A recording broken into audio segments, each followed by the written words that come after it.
Jaya Radha Madhava Kunja Bihari Jaya Madhava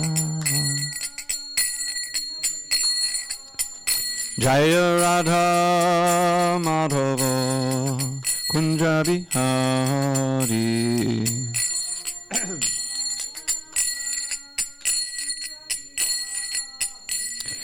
Gopi Jana Vallabha Girivardhari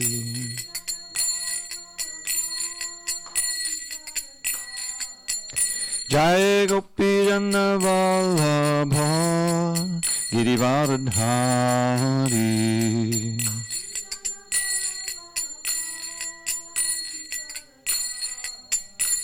Yashodanandana Brajajana Ranjana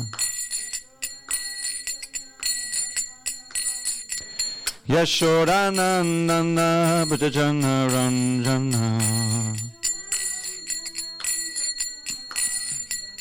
Yamuna Tira Vanachari Yamuna Tira Vanachari Jaya Radha Madhava Kunja Bihari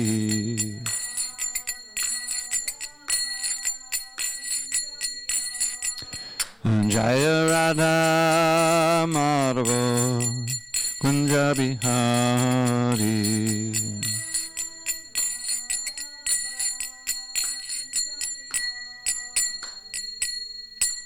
Jai Vishnupada Paramahansa Purudikacharya Ashtotar Shishimana's Divine Grace Srila A.C. Bhaktivedanta Swami Prabhupada Ki Jai ISKCON BBT Founder Acharya Srila Prabhupada Ki Jai Jai Om Vishnupada Paramahansa Purudikacharya Ashtotar Shishimana's Divine Grace Srila Bhakti Siddhanta Saraswati Thakur Ki Jai Ananda Koti Vaishnava Ki Jai Namacharya Srila Haridas Thakur Ki Jai Srimad Bhagavad Gita Ji Jai, Samaveda Bhaktivinoda Ki Jai. All glories to the assembled devotees. All glories to the assembled devotees. All glories to the assembled devotees. All glories to Sri Guru and Gauranga.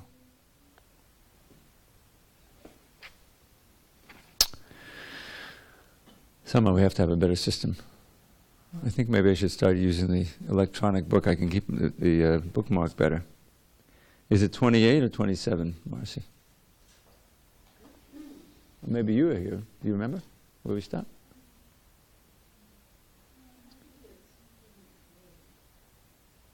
Yes, we did Pratyagatma and Paragatma. I remember that. Okay. Yes. Okay, 28. Om Namo Bhagavate Vasudevaya. Om Namo Bhagavate Vasudevaya. Om Namo Bhagavate Vasudevaya.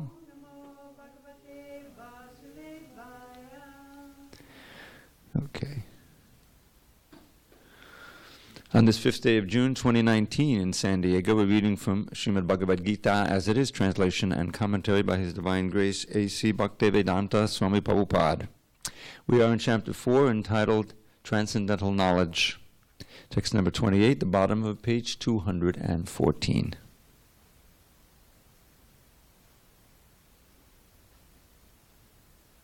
Oh, yours may not be on 214, is it?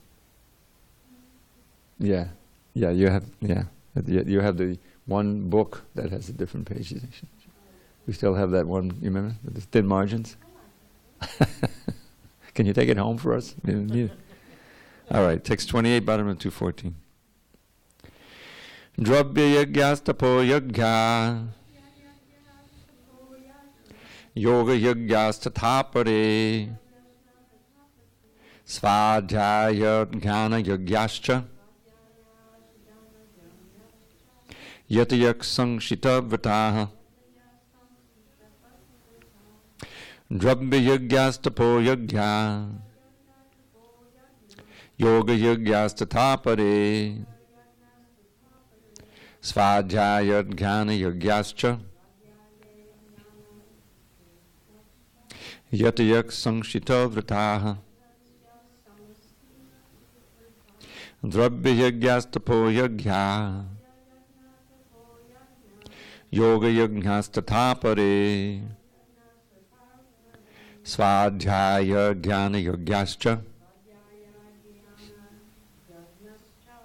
Yatayak Sanshita Vrataha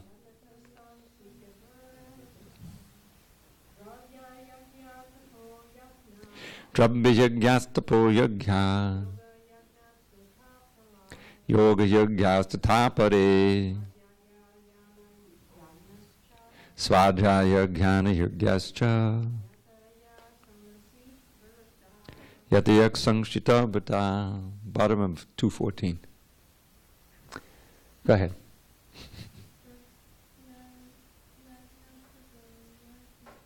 Dravya Yagyastapo Yagya Yoga Yagyastatapare Svadhyaya Jnana Yogyascha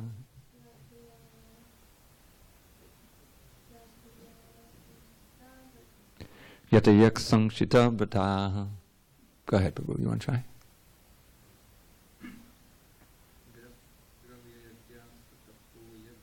Dravya Yagyastapo Yagya Yoga Yagyastatapare Svadhyaya Jnana Yogyascha Yatayak Sanshita Vrataha. Go ahead, Priscilla. Okay. Give it a shot.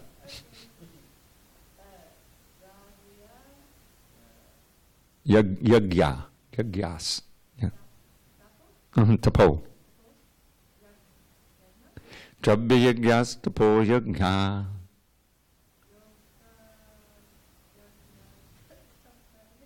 Yoga Yagyastatapare Svadhyaya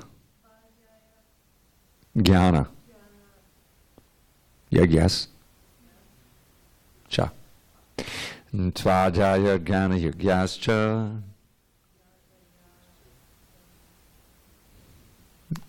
Sanshita Vrata. Yatayak Sanshita Vrata. Okay, moving along. I'm going to work on it. It's easier than French. Dravya Yagya, sacrificing one's possessions. Tapa Yagya, sacrifice in austerities. Yoga Yagya, sacrifice in eightfold mysticism. Tata, thus, apare, others. Svadhyaya, sacrifice in the study of the Vedas. Jnana Yagya, sacrifice in advancement of transcendental knowledge. Cha, also. Yataya, enlightened persons. Sanshita Vrataha, taken to strict vows. Translation. Having accepted strict vows, some become enlightened by sacrificing their possessions, and others by performing severe austerities, by practicing the yoga of eightfold mysticism, or by studying the Vedas to advance in transcendental knowledge. Purport. The sacrifices may be fitted into various divisions. There are persons who are sacrificing their possessions in the form of various kinds of charities. In India, the rich mercantile community or princely orders open various kinds of charitable institutions like the Dharmashala, Anna Chetra, Atiti Shala, Anathalaya, and Vidyapit. In other countries, too, there are many hospitals, old age homes, and similar charitable foundations meant for distributing food, education, and medical treatment free to the poor. All these charitable activities are called Dravyamaya Yagya. There are others who, for higher elevation in life or for promotion to higher planets within the universe, voluntarily accept many kinds of austerities, such as Chandrayana and Chaturmasya. These processes entail severe vows for conducting life under certain rigid rules. For example, under the Chaturmasya vow, the candidate does not shave for 4 months during the year, July to October. He does not eat certain foods, does not eat twice in a day, or does not leave home. Such sacrifice of the comforts of life is called Tapomaya Yagya. There are still others who engage themselves in different kinds of mystic yogas like the Patanjali system for merging into the existence of the Absolute, or Hatha Yoga, or Ashtanga Yoga for particular perfections. And some travel to all the sanctified places of pilgrimage. All these practices are called Yoga Yajna, sacrifice for a certain type of perfection in the material world. There are others who engage themselves in the studies of different Vedic literatures, specifically the Upanishads and Vedanta Sutras, or the Sankhya philosophy. All of these are called Svadhyaya Yajna, or engagement in the sacrifice of studies. All these yogis are faithfully engaged in different types of sacrifice and are seeking a higher status of life. Krishna consciousness, however, is different from these because it is the direct service of the Supreme Lord. Krishna consciousness cannot be attained by any one of the above-mentioned types of sacrifice, but can be attained only by the mercy of the Lord and his bona fide devotees. Therefore, Krishna consciousness is transcendental. Om Jnana Timarandasya Jnanandana Shalakaya Chakshu Unmilatam Mena Tasmai Shri Gurave Namaha. I was born in the darkness of ignorance, but my spiritual master Srila Prabhupada opened my eyes with the torchlight of knowledge. I offer my humble obeisance unto him and all members of Sri Parampara. So, we're in this fourth chapter entitled Transcendental Knowledge, and the whole point of the chapter is trying to bring us to the point of acting according to the transcendental knowledge. Just having the transcendental knowledge is not enough. One has to act on the knowledge for a specific goal. And so the theme here for the last few verses has been different forms of sacrifice. Human life is meant for sacrifice, it's meant for austerity, it's not meant for just sense gratification. The tendency is because we're conditioned souls, we've come up through so many species, this is explained throughout the Bhagavatam, and we still have much of that conditioning we bring with us to the human form of life. But human form of life is the great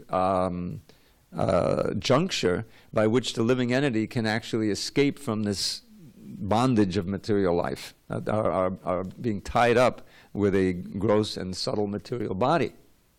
So, Bhagavad Gita, being the Gita Upanishad, kind of summarizing so much Upanishadic knowledge, Krishna also touches on these more or less materialistic sacrifices. It's still in the realm of sacrifice, but as Prabhupada explains in his purport, it's for specific purposes, and some of them are material. Even this, Prabhupada says, Dravya Maya Yajna. This is the first kind, Dravya Yajna. That's a sacrifice of things. You give away money, the anna, chetra, you give away food, or medical care, or something like that. It's sacrifice for charitable purposes. This gives you what we call good karma. It's not gross sense gratification. You're sacrificing for the welfare of others, which is always good. In the 12th chapter, Krishna will, which is entitled Bhakti Yoga, Prabhupada has said in several places, the middle 6 chapters from 7 through 12 deal with Bhakti Yoga exclusively. And chapter 12 is entitled Bhakti Yoga. But even there, Krishna says, first he says, just fix your mind on me, fix your intelligence on me, certainly you will come to me. That's the best. But if you can't do that right off the bat, then practice the principles of devotional service that will bring you to that point. And if you can't even do that, then just try to work for me, meaning give some of your hard-earned money or time for my service, understanding that you're not at the platform, even being able to practice the regulated principles of devotional service. And even if you can't do that, then at least be a charitable person. Don't become bound up by greed and self-centeredness and self-aggrandizement. That leads you down into the 16th chapter of the demoniac mentality. So Krishna is very liberal here. He's saying, what happens if you just come to the point of being a kind person and trying to help others?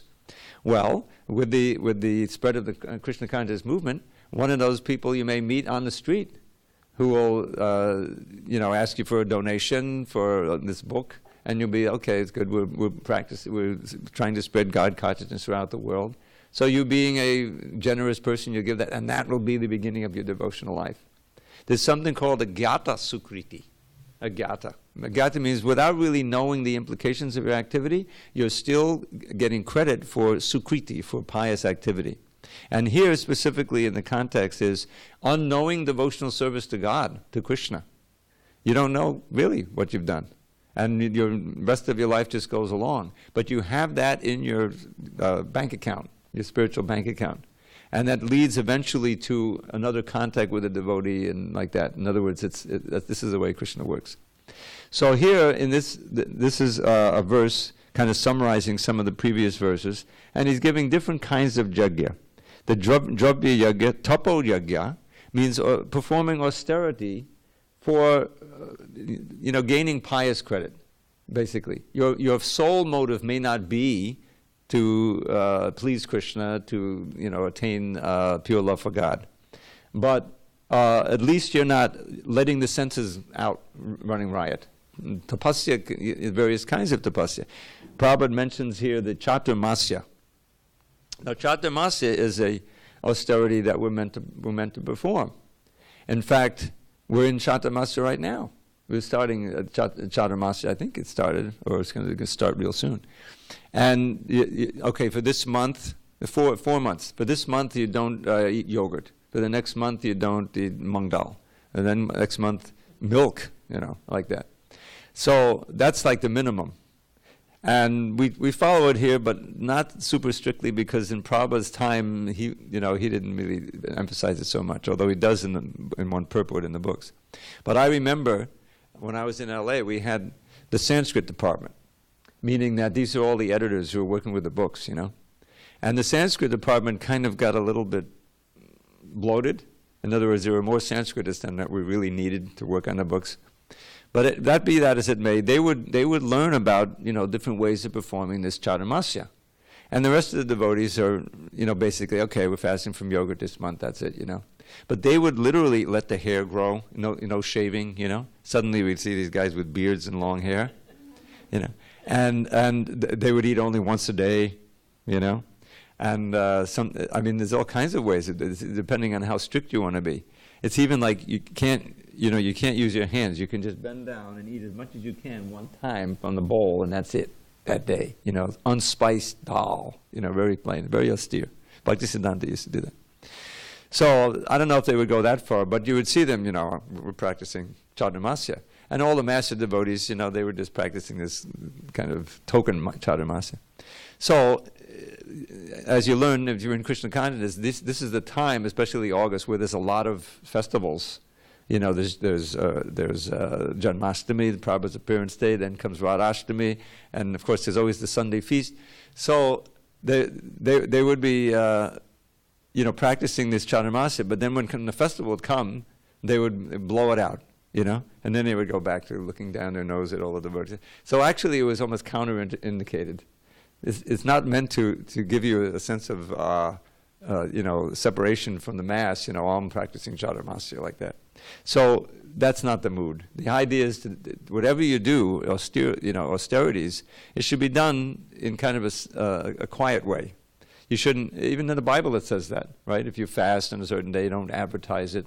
The best charity is that which is given anonymously. There's something like that in the Bible.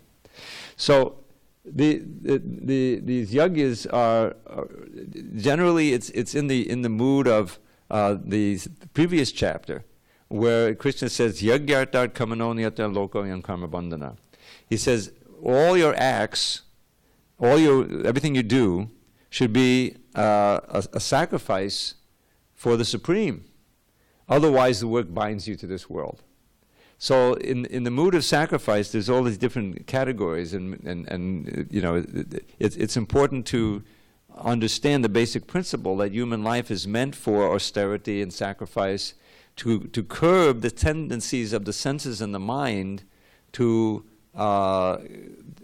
take the soul away from the general principle of real self-realization and simply entangle it in sense gratification and self-aggrandizement. It's a battle. And the fact is that without Krishna consciousness, There's no possibility of winning that battle just by austere yoga or austerities alone or studying the Vedas. There has to be the bhakti element, because the whole idea, we're dealing with our own desires here, and the senses are always ready to grab us, and fix on something and take the mind away. So how can we live in this world, which especially this Kali Yuga, it's coming from every direction, temptations and inducements to enjoy the senses and so forth. How can we have the spiritual strength to avoid that and practice devotional service? That's the magic, if you will, of Krishna consciousness. Because Krishna is all attractive, and because he has mercifully appeared in his holy name, if you seriously practice devotional service and chant nicely and practice the simple principles of self-restraint, which are really not that difficult, especially if you're chanting, then you can lead a lifestyle that is centered on sacrificing one's own selfish interests for the interests of God and for the interests of the people, bringing them closer to Krishna, which is their benefit. And it's been shown it's not easy. It's still a discipline. It's a sadhana, but it is possible to do. And Prabhupada would always emphasize when it mentions yajna, that in this age the main yajna is Sankirtan yajna. Sankirtan yajna. This is mentioned in the Srimad Bhagavatam, when it's described about the different avatars appearing in different ages. Each age or yuga has its own yuga avatar, and that yuga avatar presents the yuga dharma. In say the Satya Yuga, you had Kapila Dev, and he was presenting meditative yoga. You'll read in the third canto. Now it all culminates in bhakti, but it's through meditation, pranayama and things like that, but culminating and meditating on the Lord. Just like we read about Dhruva. He was also meditating, but what's he meditating on? He's meditating on Vishnu in the heart. And so it all leads to bhakti. So who is the Yuga avatar and what is the Yuga Dharma for this age? After all, this is the age we're living in. That's answered in the 11th canto. It is said there, Krishna Varnam, Tvisha Krishnam, Sango Pangastra Parshadam. Yagya, there's the word yagya again. Yagya Sankirtana Prayaya, Yajantihi Sumedasa. Sumedasa means those who are intelligent. So it says the Yuga avatar in this age is describing him, Krishna Varnam. Krishna Varnam in this case, according to our Acharya's understanding, Varna means different things. One thing it means is a syllable, a syllable in language. Krishna Varnam. He's always uttering those syllables. Krishna, Krishna, Krishna, as in Hare Krishna, Hare Krishna, Krishna, Krishna. Tvisha Akrishnam. His complexion, Tvisha, is not blackish, unlike Krishna's complexion. In other words, it's golden. Krishna means blackish. Akrishna means not blackish, means golden. So that's the golden avatar. Then, what is his distinguishing character? It says, Sango Pangasta Parshadam. He comes with his angas, his upa-angas, his parshadas, means his immediate associates, such as we have the Panchatattva here. Nityananda, Advaita, Gadadhar, and Srivas. Those are his angas, very intimate associates. His upa-angas, who are his many associates who helped him, both in Navadvip and Puri and like that. Yes? Anga means a limb. Anga. Yeah, anga. Like Gauranga is the name for Lord Chaitanya. Golden limbed one. You see? Golden limbs. So it can also mean someone who's so close to you and it's so intimate that it's like one of your limbs. You see? And Upa Anga means a little less intimate, but still close. And the Parshadas also are his associates. So what is he doing? Or how can we worship him? Yagya Sankirtana. This is the whole point. By the sacrifice of Sankirtan. Now the sacrifice of Sankirtan is like, when we say, what's the sacrifice? I want to go and do the kirtan, right? So it's the easiest sacrifice to perform. These other sacrifices, Dravida Yagya, you got to be wealthy. I mean, to make it meaningful, you have to give so much money, Tapo Yagya, that you're talking about severe austerities, a lot of fasting, like this Chaturmasi can be very severe. or going, the yogis who are serious, they don't have the all-attractive Krishna that they can worship. They have to do it on their own. So there are yogis like this. They'll go out into, it's hot. It can get so hot in India, right? 130 degrees in Vrindavan. It's practically, okay, it's hot? Great, let's go to the desert. We'll go to the desert. They do this. And they'll sit out in the desert, sun, in the middle of the day, sun's beating down. They build 4 or 5 fires around and sit there and meditate, And then in the wintertime, let's go to the Himalayas. They go to the Himalayas, break the ice, and dive in, freezing cold, In other words, it's so austere as you can. Is anyone going to do that in here? I'm not going to do that. To take a cold shower is like a super austerity, Oh, God, I didn't tell you this story when I first joined. In March 27th of 1973, I moved into the temple. Now, that's New York. That's Brooklyn. It's still practically winter. Spring came 5 days earlier, but it was cold. And so, the ashram is a serious thing. Surrender. Okay, about the time, there's no hot water in the shower. So right away, I had to decide, am I going to leave the temple or am I going to try to tough it? So luckily, and to this day, the technique works. You can try it. There's a certain heating breath I learned when doing yoga. Did you ever? And actually it works. If you're able to do that, you don't feel the cold so much. So I was breathing like that. I took my 16-second shower, stepped out. I was ready to go. I was a yogi, then I walked down to the temple. But that, can you imagine? Okay, go out to the Himalayas and sit in the ice. Yeah. When I drink to not feel cold, I imagine that there's fires surrounding my body, but literally all around. That works for you. Yeah, that was my way of meditating. Okay, great. So now you can start taking cold showers and come to Mangalarti. The point is that in Krishna consciousness, the real austerities are minimized. And these the austerities and yajna, Sankirtan yajna, I've been reading how Prabhupada started this movement.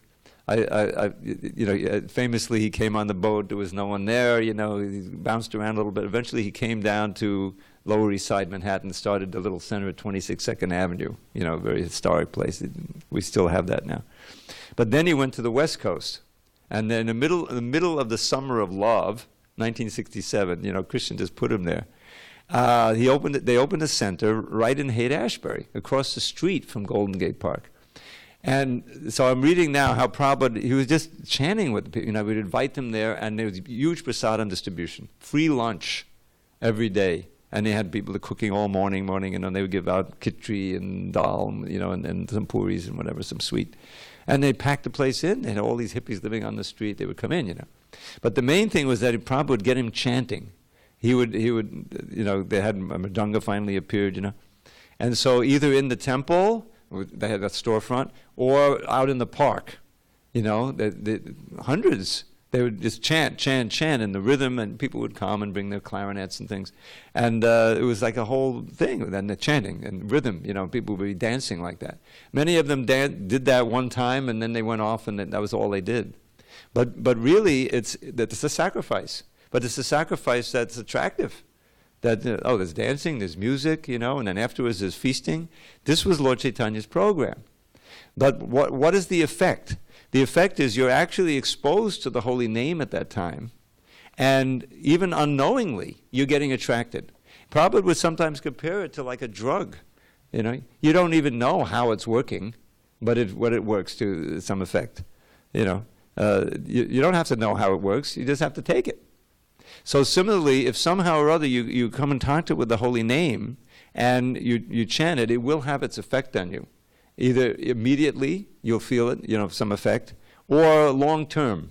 People, by the thousands, pass by these Harinam parties, and sometimes, occasionally they'll stop. A lot of times they'll just walk by. The very unfortunate ones will block their ears. There's always a few of those, But one way or another, it has its effect. The holy name is so powerful. So that's the yajna of the age, primarily. The word prayaya, yajna sankirtana prayaya, yajanti hi sumedasa. Yajanti means they worship this avatar of the age, Lord Chaitanya, by the process of congregational chanting. Praya means chiefly, not solely. We also worship him by reading the books, by worshiping the deity, and all other processes of devotional service. But the main process is chanting and hearing the holy name. And you asked last night, I don't know if I couldn't hear his answer to your question. Maybe we can discuss that in a few minutes. Okay. Because it was a very interesting question she asked last night. You weren't here. And we'll try to deal with that. So the point is that human life is meant for not indulging the senses, but rather for using our intelligence to control the senses and engage them in service to Krishna.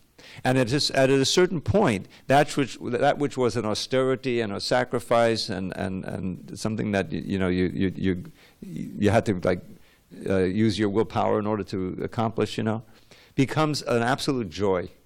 The idea is that we're just purifying. The chanting, the serving becomes spontaneous. You want to do that.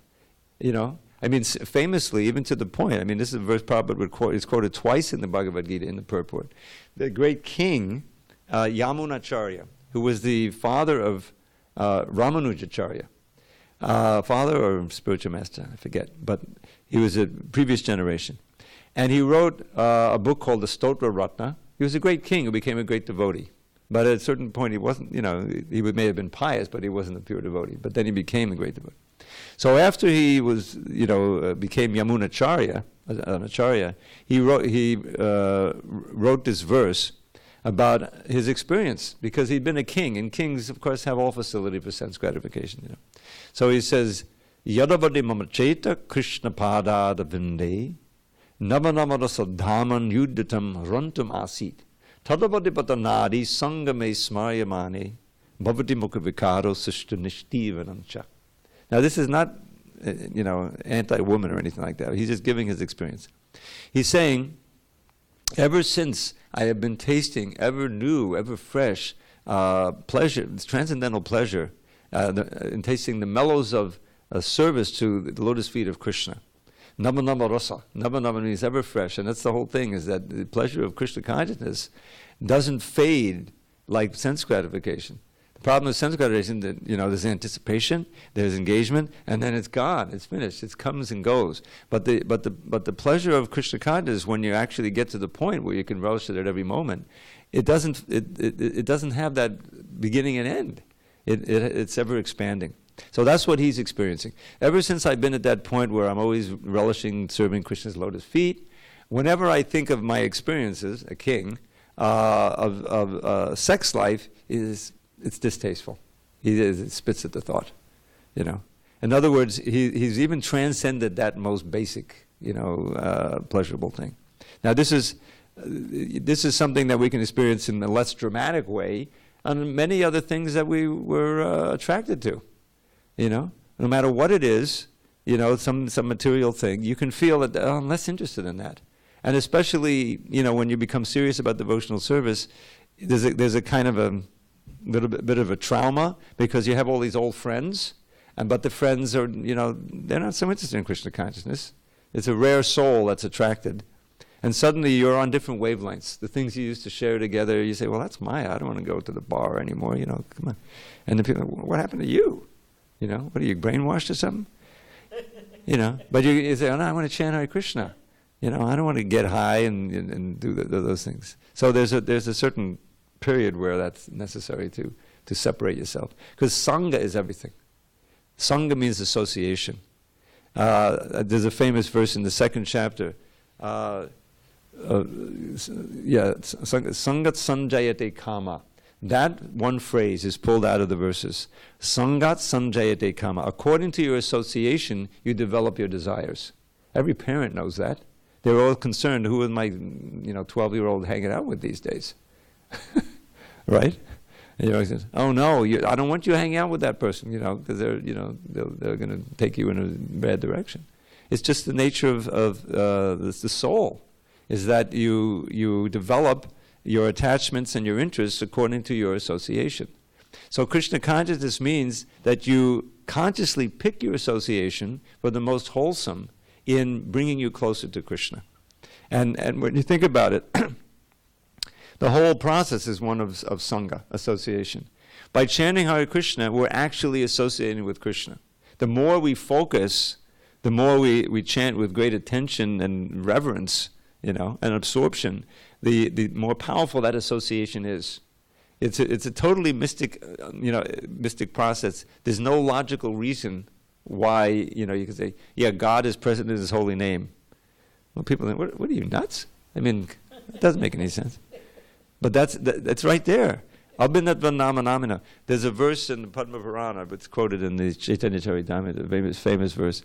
Nama chintamani Krishnas, Chaitanya rasa vigraha, purnak shuddho nityamukto abhinatva nama namino. This is like a mind-blower verse.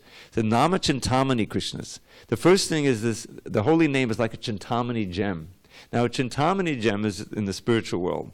Chintamani, Prakata Sadmasakopa, all the land there, the buildings are made of Chintamani. What is Chintamani? A money in Sanskrit means a jewel, and Chinta means consciousness. What is the consciousness jewel? I don't know. But it's a jewel that transforms your consciousness. That's the thing. So the holy name is like this Chintamani jewel, and it by just associating with it, hearing it, chanting it, your consciousness becomes pure and blissful. So Namacharya Krishna's Chaitanya Rasa Vigraha, the very form of the relationships with Krishna. In other words, it purifies the heart, and your natural rasa, or relationship with God, becomes awakened. You become attracted to Krishna. In the Chaitanya Charitamrita, right at the beginning of Lord Chaitanya's teachings to Sanatana Goswami, there's this verse that I often quote about how the great devotee, like Madhavendra Puri, he's saying, for so many verses, he takes the role, as they often do, of a conditioned soul who is being reformed now by Krishna consciousness. So he says, Kamadinam katinda katida. I've been following the demands of my wicked masters, lust, anger, greed, illusion, madness, intoxication. For births and births, they've been ordering me to do this, go here, do this, do that, and I've been following them very humbly. But they've never been satisfied. They keep demanding more and more.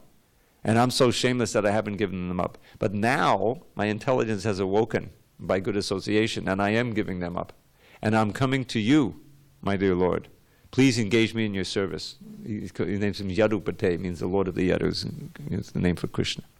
And in that purport, Prabhupada explains that the holy name is of Krishna is actually an expansion, a manifestation of Krishna's flute sound in this world.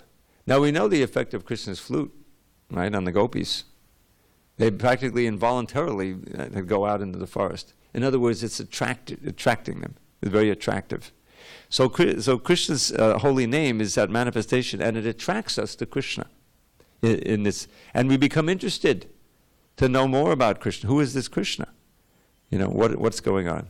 So that attraction is all auspicious for us. The more that we can cultivate that attraction, because it kills the lower attraction. And it's all Sangha. We are associating with Krishna through the sound vibration. That's the main means.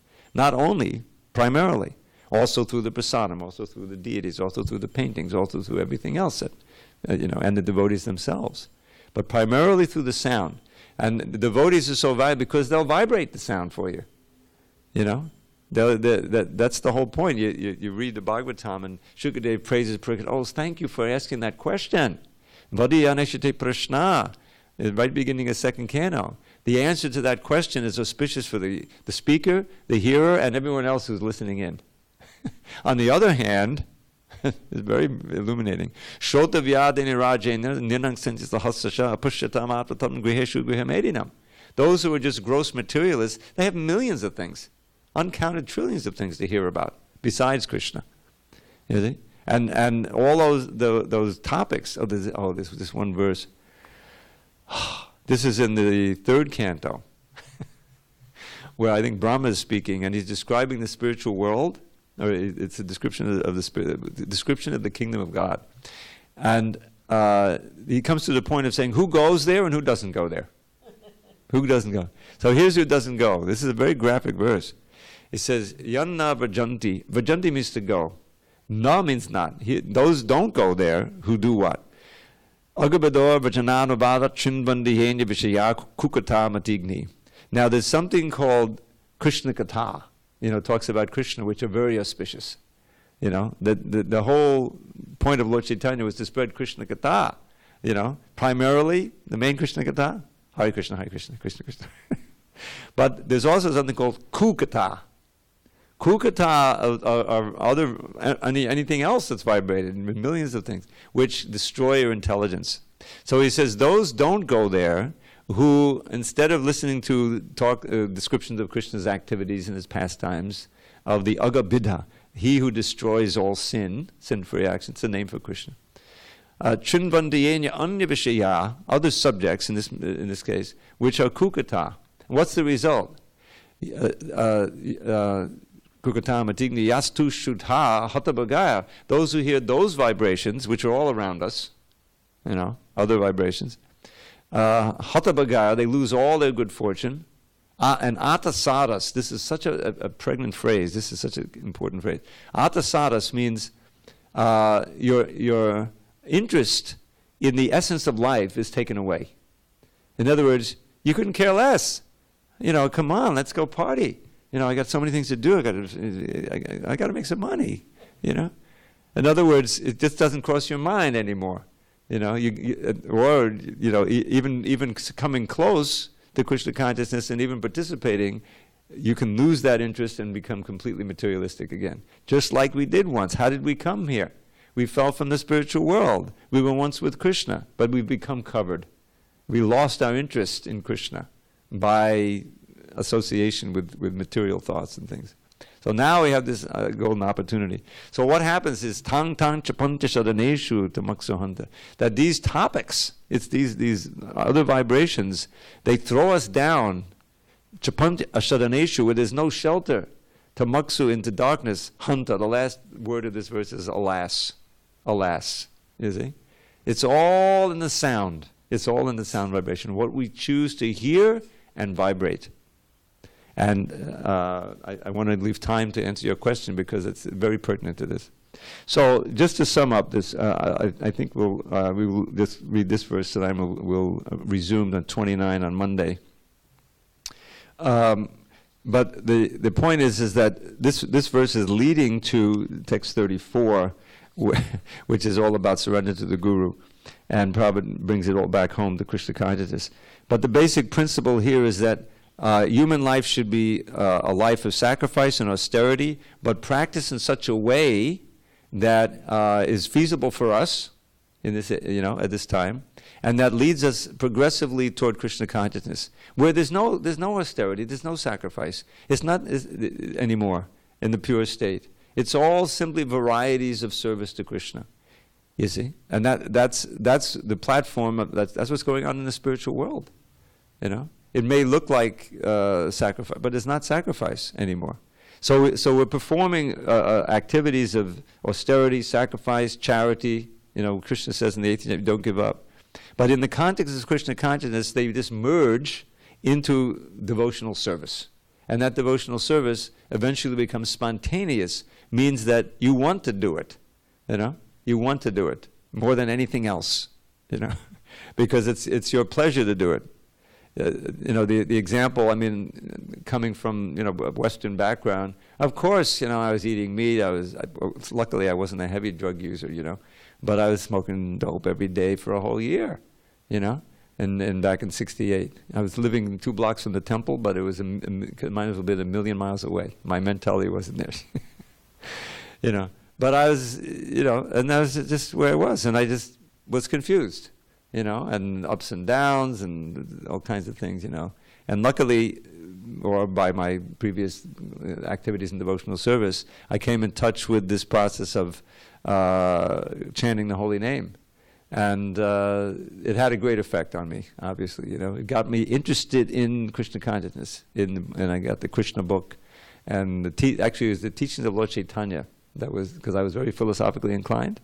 The Krishna book was too much. The Leela was too much for me at first. The deities, too much. You know, that opulent food. I was, eating raw food, and all this stuff. It's not for me, I thought it wasn't for me. But the philosophy in the TLC, that really made me fascinated and interested to take up the process. And once I did that, everything flowed from there. So it's Krishna is bringing us around. He's speaking for everybody here. And eventually he'll come to the point, Sarvadharma Pudicca, all right, give up, forget everything I just said. Give it all up, just surrender it to me, you'll come to me, everything will be perfect.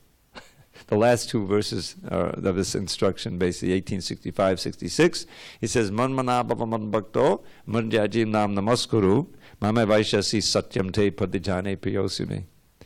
And the next verse, Sarva Dharma Padachajya Mame Kangsharanam. I put those two into a little poem, and if you really understand these two, then you understand the essence of the Gita. Just think of me. This is Krishna speaking. Just think of me, become devoted, worship me, and bow down low. You'll come to me, O friend. I promise you this boon I shall bestow. Give up all other dharmas and surrender only unto me. Your sins I'll nullify, O Arjun. From anxiety be free. That's the whole thing there. And so if we were ready to accept that, then we can start the Bhagavatam. Actually, the Bhagavatam is, a graduate book from this. But it's all of a piece. And then postgraduate, Chaitanya Charitamrita. Any discussion, questions? Okay, so let's deal with your question. Can you repeat it more or less? I think I understand more. You were saying, you said, well, why? What's the advantage? What's the point of always glorifying Krishna? Something like that. There's part of me that has this curiosity and wants to understand and learn, and the other is my ego and says, no, why do I have to be Krishna? I don't want to. I want to be, all of us being at the same Yeah. level. Yeah. Togetherness, and it's kind of like how I've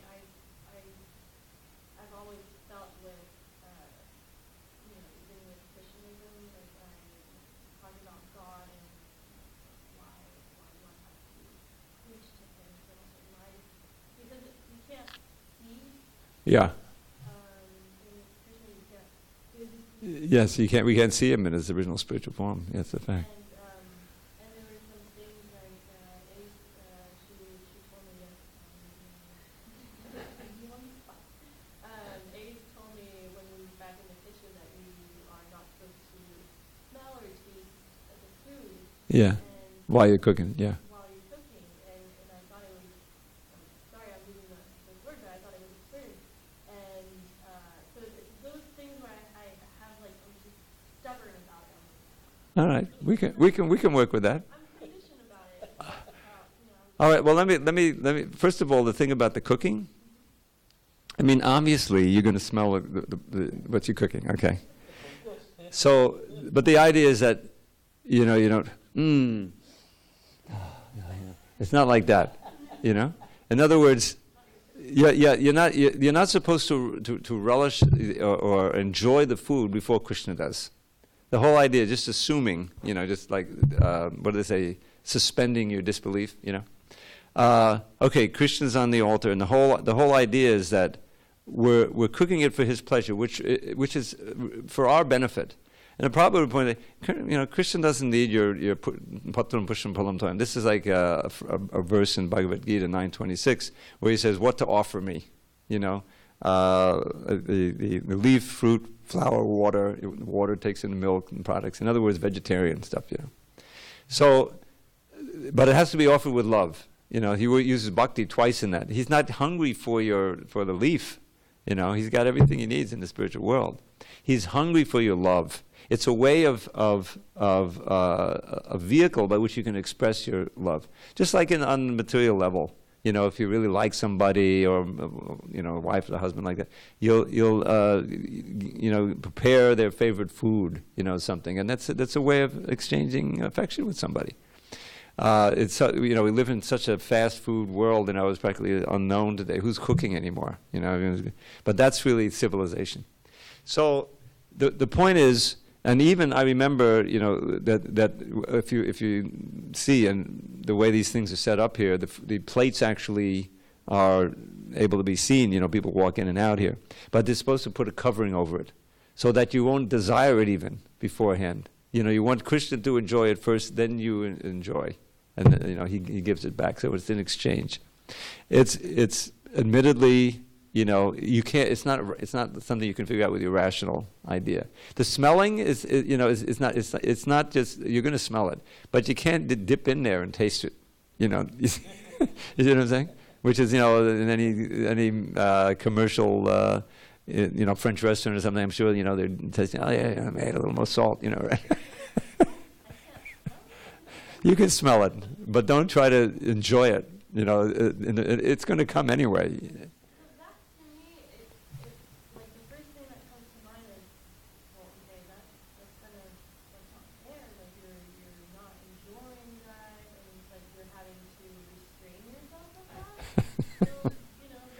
The thing is, Priscilla, there are things that are inconceivable about this. The whole. I mean, to me, it's still inconceivable how Krishna is present in full in His holy name. That's something that you're meant to realize eventually by chanting. But now it's just like, how is that? Krishna, that sound is God. The creator of the universe and all of it. How does that work? So. There's a point where you have to just say, okay, my attempt to try to understand things and achieve, perfection, I can't do it on my own. I have to take some instruction from somewhere. So it's where you choose to place your faith. And, Srila Prabhupada came and tried to instill enough faith in a certain number of people to take up the process. And one of the parts of the philosophy that's so important, Krishna is in the heart of every one of us.